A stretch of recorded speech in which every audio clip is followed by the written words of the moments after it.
Hey everyone, welcome to the Cartoon Flashback HD. Basically, it's the last video I'm going to do for today, which is September 6th, 2016. Yeah, before I head off to work, actually I got to take care of stuff first, then I'll head to work. But as you can see the title down there, I want to discuss something that is kind of dealing with cartoons, but more from an Eastern standpoint. In other words, I want to talk about anime. Now I did a two-part video, as you know, talking about how the WTF moments of anime make it what it is today, the artwork, the genre, the medium that we all love. But anime has become so huge in our pop culture that several years ago, Stars Entertainment, through Magna Entertainment, Magna Entertainment and Stars created or put together a documentary that I do recommend you checking out, and you can find it on things like Veho.com. Just Google in the title you see in the title box, which is Anime Drawing a Revolution. This documentary is very well done in my opinion. It talks about the history of anime and the roots of it. Basically how it kind of came to being all the way back in the 1940s. One of the godfathers of anime, the Walt Disney of anime, Asarum Tetsuku.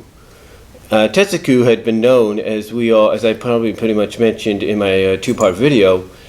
Tetsuku was known for doing animes most recently in the 70s and 80s that became known as Princess Knight, Baji the Mighty Monster of Nature, Bandar Burke, and of course one of his first films, the adult version, if you will, the adult WTF version of 1001 Arabian Nights. Now, the one thing about this documentary, like I said, it goes all the way back in a sense and talks about how anime came to be. Anime actually, of course, its roots starting with Magna, if you will. Anime's roots began a little after World War II, from what this documentary has described, and has gone from there. It showcases how certain animes that came over here to the U.S., some of them are actually intended to be animes that would encourage the Japanese culture, kind of put a positive spin on them. Like one of the animes I do remember watching as a kid, and I couldn't really remember the name until I saw this documentary several years ago. I saw this documentary and I'm like, when they showed this character, I was like, I remember this.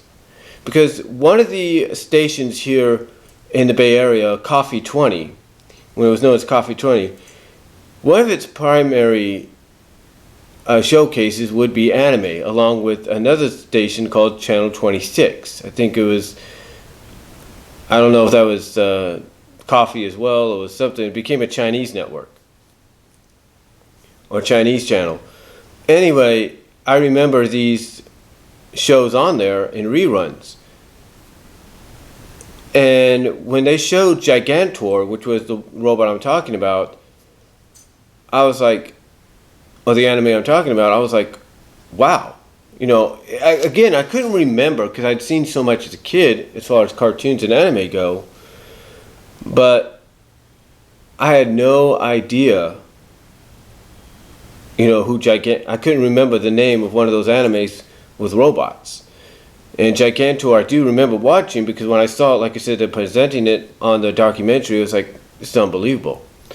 They also go on to mention how pretty much as we all know, how anime, even back in the 70s, when we would watch it, and we obviously didn't know that we were watching anime. Of course, I was born in the last half of the last year of the 70s, 1979.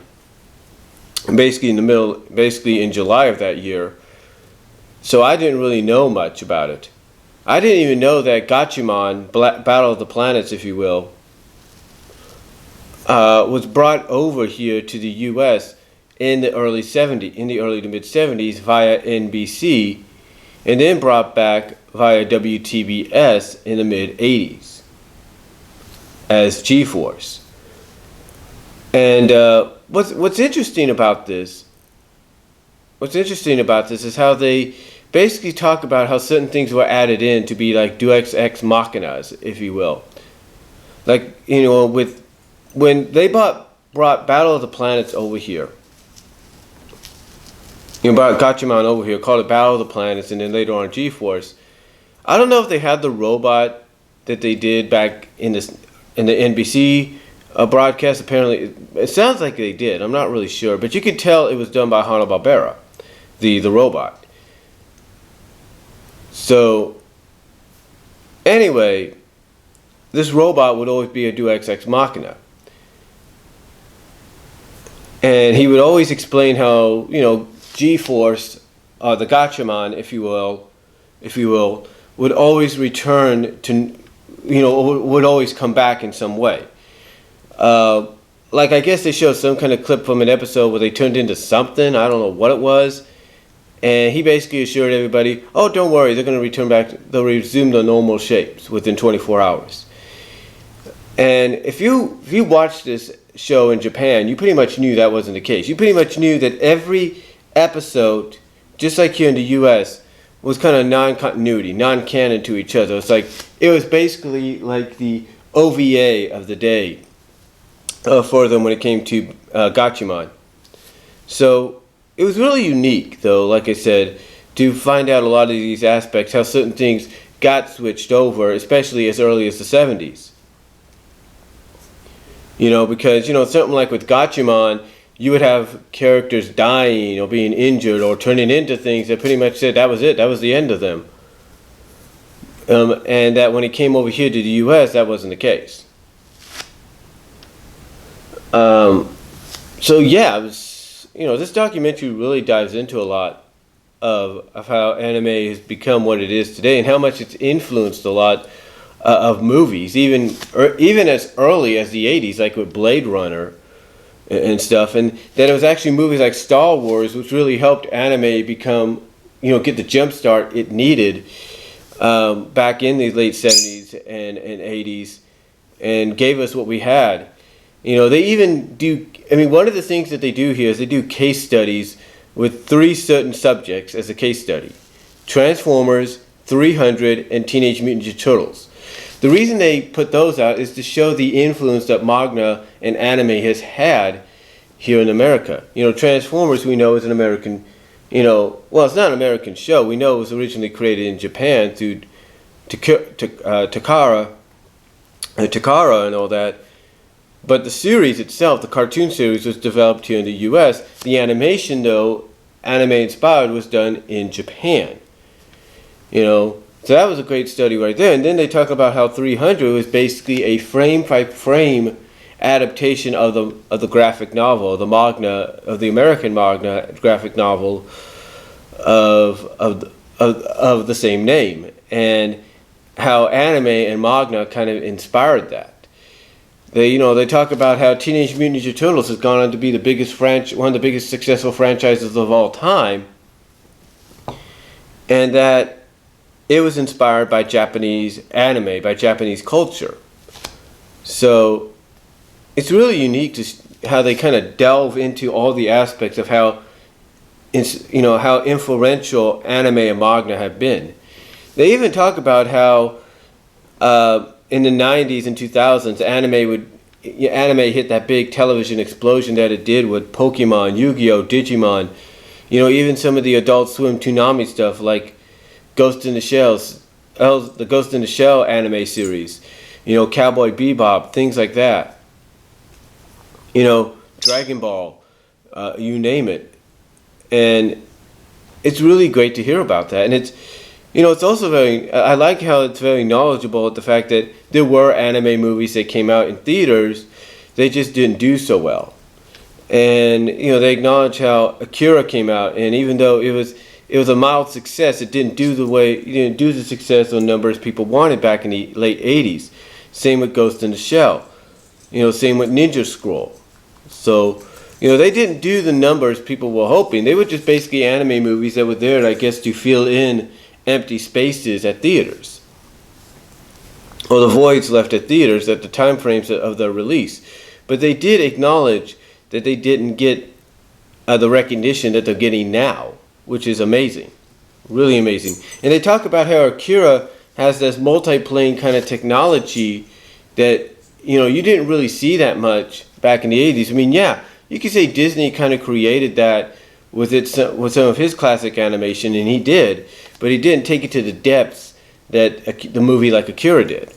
So it was really, really cool, to find out. And then you look at the fact that they talk about how Ghost in the Shell was the inspiration for the Wachowski brothers and The Matrix, and pretty much how The Matrix was a live-action anime brought to life in a series of films, and how that pretty much inspired them to go to anime artists and say, hey, you want to do an anime version of The Matrix for us? Do a series of short films, and they said yes.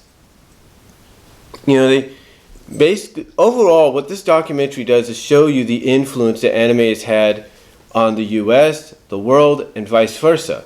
They even talk about something like Witchblade being a very successful Top Cow property, and how that got the anime treatment because of it. And now it was brought back as a live-action series and possibly a movie. They talk about how James Cameron, we don't know when this is actually going to be released or happen, looks like it's projected for maybe 2019, wants to do a La Blue Girl, not La Blue Girl, but wants to do Battle Angel Alita, and it's like into a live-action film. So they touch upon that and everything, and they also touch upon the fact that in Japan, a lot of what we would consider NC-17, hentai, pornography, is pretty much commonplace there.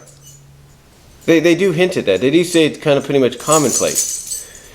Yes, and they do mention about the tentacle pornography and tentacle hentai, and some of the people they interview are like, like one guy's like, hey man, you got to scale it back. You had me at strangled with the stuff, but you didn't have me at the whole, holy smokes kind of, hentai kind of stuff, going beyond that.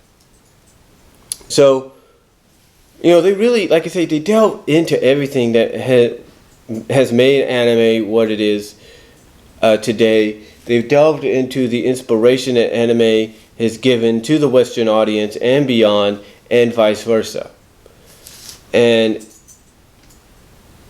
who knows what anime's got next for us, basically. But overall, this documentary, Anime Drawing a Revolution, is definitely something you guys have to check out. You have to look at and see for yourself, and I guarantee you guys will enjoy it. Again, you can find it on Veho.com. Just go to Bing or Google and type in Anime Drawing a Revolution and go to the video section. You should be able to find it at Veho.com. It's worth the watch. You will not be disappointed. You will not be, because I guarantee you this.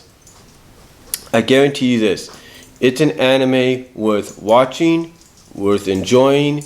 Well, not an anime, but it's a documentary on anime and its roots and history in manga and beyond, and its influence that it's had all over, that's worth sitting down and watching. I guarantee it. So, that's all I'm going to say here on the Cartoon Flashback HD episode, talking about the documentary Anime Drawing a Revolution.